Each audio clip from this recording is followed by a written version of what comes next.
നമസ്കാരം പ്രിയമുള്ളവരെ, നമ്മുടെ അടുത്തിടെ തുടങ്ങിയ ഒരു സംരംഭമായിരുന്നു. ഫിഷറീസ് വകുപ്പിൻ്റെ കീഴിൽ നല്ല രീതിയിൽ പ്രവർത്തിച്ചൊരു സംഭവമാണ് ഈ നമ്മുടെ മത്സ്യ വളർത്തലുമായി ബന്ധപ്പെട്ടൊരു ഉപജീവന മാർഗത്തിന് വേണ്ടി ഒരാൾ തുടങ്ങിയാണെന്ന് തോന്നുന്നു.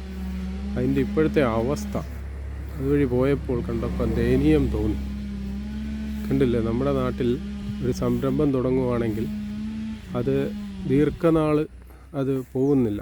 അതിൻ്റെ മെയിൻ്റനൻസും മറ്റും അതിൻ്റെ ഭാരിച്ച തുകയായിരിക്കാം ഒരു പക്ഷേ അതിൻ്റെ കാരണം. ഇന്ന് അതിൻ്റെ അവസ്ഥ നോക്കിയാൽ നിങ്ങൾ, ഇതെല്ലാം ചെളി കയറി മൊത്തം നാശമായി കിടക്കുകയാണ്. അത്രയും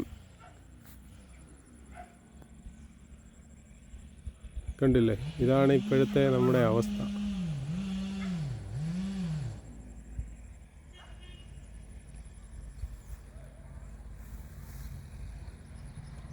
മൊത്തവും കാട് കയറി കംപ്ലീറ്റ് പായലും ഇതുമായി നടക്കുന്നു. ലക്ഷങ്ങൾ ചെലവിട്ട് ചെയ്ത പദ്ധതിയല്ലേ.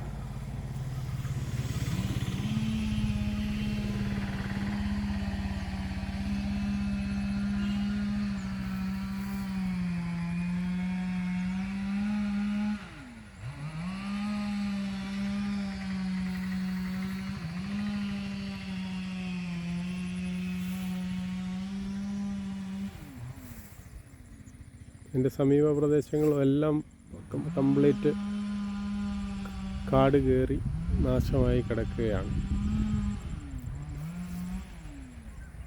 ഇതൊരു പക്ഷേ വൃത്തിയാക്കി നല്ല രീതിയിൽ കൊണ്ടുവന്ന ഒരുപാട് ആൾക്കാർക്ക് തൊഴിലിനൊരു അവസരമല്ലേ.